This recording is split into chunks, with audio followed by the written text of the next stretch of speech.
Kevin, are you certain about this plan? Reshta asked, tightening the weighted armor around the human. The old leather groaned as she secured it. Not really, Kevin said, but I don't know that I have a lot of options. You fight Gladiator Grithik tonight, Reshta said. He is one of the most dangerous fighters in the pit. I know, Kevin said. I saw him fight 2 weeks ago. Pulled the head clean off of a Lurlian. And that was after a solid 20 minutes of beating its ass. It was a mercy when he finally killed it. Grithik likes to play with his victims. Reshta checked the laces on Kevin's arms. Grithik was censured by the commissioner a little over a year ago, so he may be on good behavior. Censured? What for? I thought the pit was a no-holds-barred, fight-to-the-death arena, Kevin said. That's how the old guys explained it to me when the promoters snatched me up. Reshta busied herself checking Kevin's armored costume as she spoke. It is, usually. But even among the brutal and depraved, there are limits. Such as eating your opponents. Grithik would kill everyone who was sent against him, then would dine on their carcasses. The commission sent in troops with stun batons, but they only had a 30% survival rate, so that didn't last long. Eventually, the commission had to formally censure him. Kept him locked in solitary for 3 months on barely subsistence rations. He lost most of his muscle mass and developed an even worse temper. The day of his release, they threw him into 4 hours of back-to-back matches. He won, but only barely. And he didn't eat anyone. Well, that's horrific, Kevin said. Yes. He pretty much has his strength back now, Reshta said. She had double-checked all the bindings and straps. She had made sure vital organs were as well covered as possible. She brushed an imaginary speck of dust from his shoulders. She could not look him in the eye. Did you talk to your friend in environmental control? Kevin asked. I did, Reshta said. He was confused why I was asking for this favor, but he understands what he needs to do. Good, Kevin said. And the guards know not to rush the arena? You will have no safety net or protocols, Reshta said. She found her eyes stinging from the tears she was fighting. You will be on your own. Facing the most violent beast I've ever seen. Grithik and the commission are from a warrior society, Kevin said. Honor. Solemnity. Grim determination. Dying in glorious battle. That's their world. That's all they know. But I'm from West Virginia and I know other things. Now, hand me that charcoal. An hour later, he stood behind the great steel doors. He realized, only briefly, that he thought of the doors as steel but had no idea what they were actually made of. Space steel. Orbital aluminum. Galactic pudding.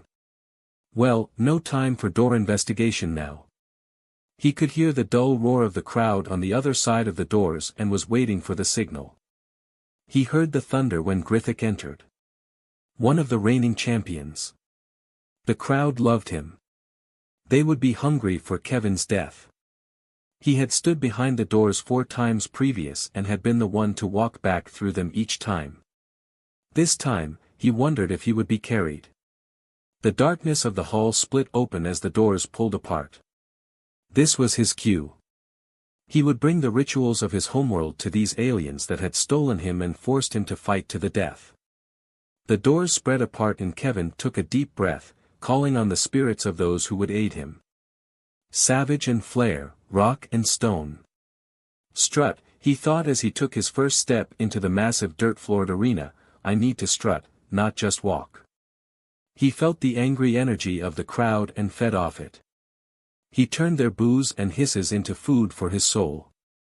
He smiled as they jeered at him and called for his head in 1,000 alien tongues.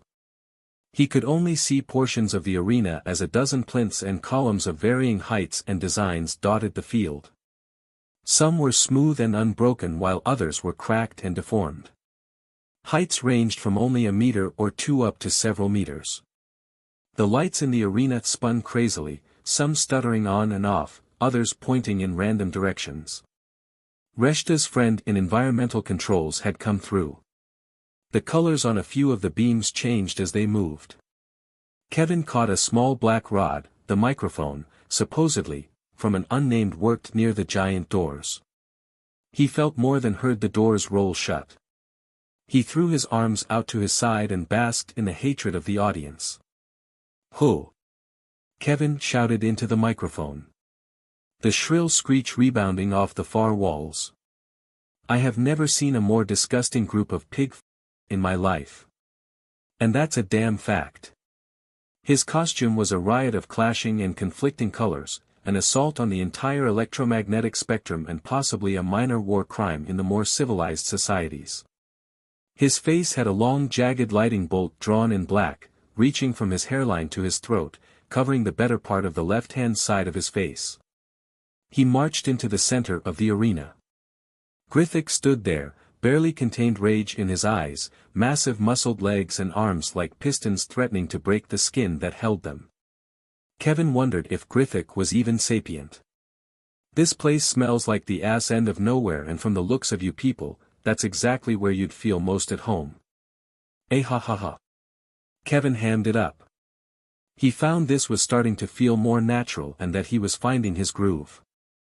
"But I'd like to ask my esteemed opponent, Randy, just what the hell he thinks he's gonna do in here tonight?" Kevin asked.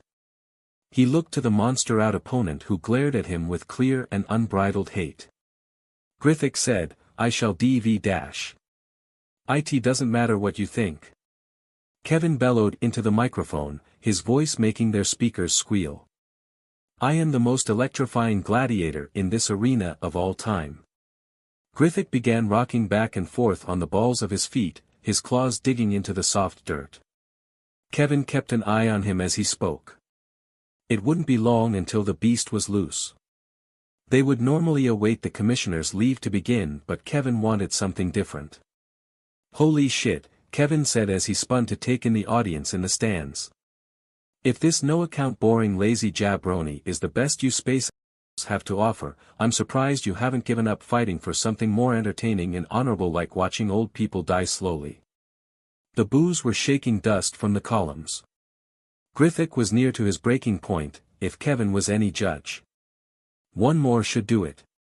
"Hell, the only thing scary about this little bitch dash," Kevin said, hooking a thumb towards Grithik, "is that he's kinda got those pedophile eyes.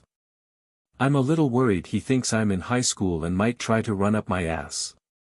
He heard the roar behind him before the audience could even react. Without hesitating, Kevin dropped to his left and rolled as Grithik passed less than a handbreadth overhead. Grithik overshot and came to a dragging halt several steps away. Kevin shot to his feet and flipped Grithik the bird. There's no way he knows what this means, Kevin thought, but he should get the general idea. Grithik howled and launched himself at Kevin. Damn, he's fast, Kevin thought. He slipped aside, behind a large column, just ahead of being caught by his opponent. Having a split second in which to decide, Kevin grabbed the microphone in his teeth and pulled himself up the column. He felt lucky that he'd picked one that had some kind of handholds. Grithik screamed as he rounded the corner only to find Kevin missing.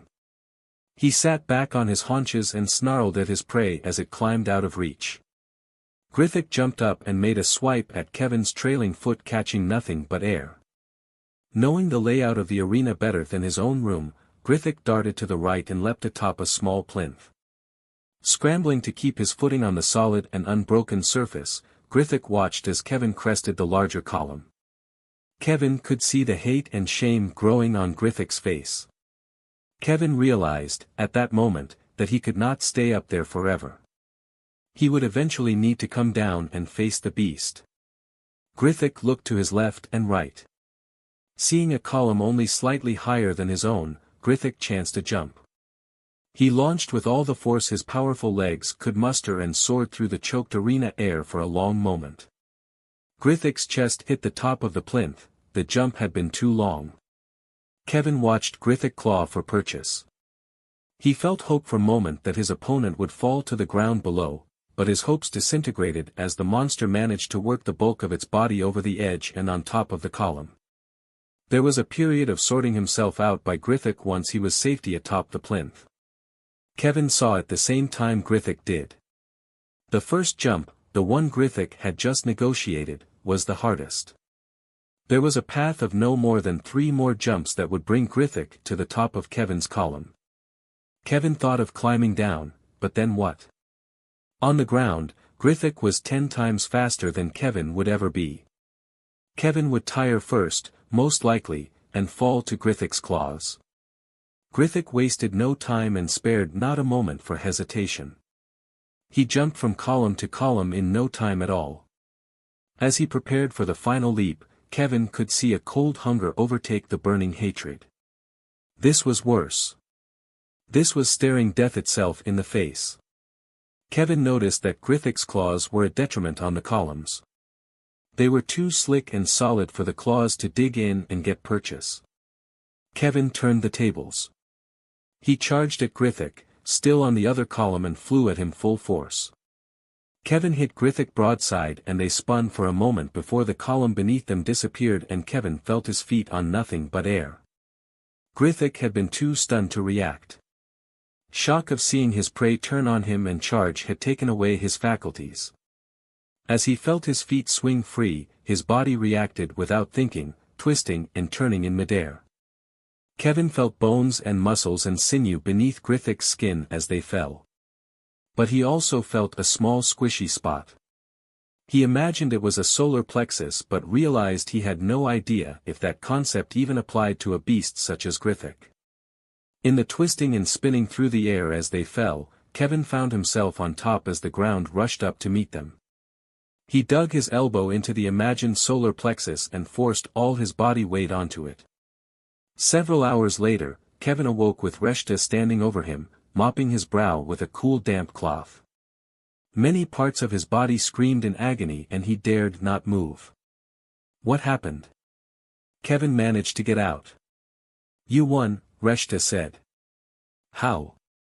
When you landed on Grithik, your elbow was forced into his organs, Reshta said. It ruptured several vital organs. Grithik bled to death on the arena floor. Mostly internal bleeding. How do you feel? Just, awful, Kevin said. Everything hurts. How did you come to that strategy? Reshta asked. Well, Kevin said, in 1998, The Undertaker threw mankind off hell in a cell, and plummeted 16 feet through an announcer's table.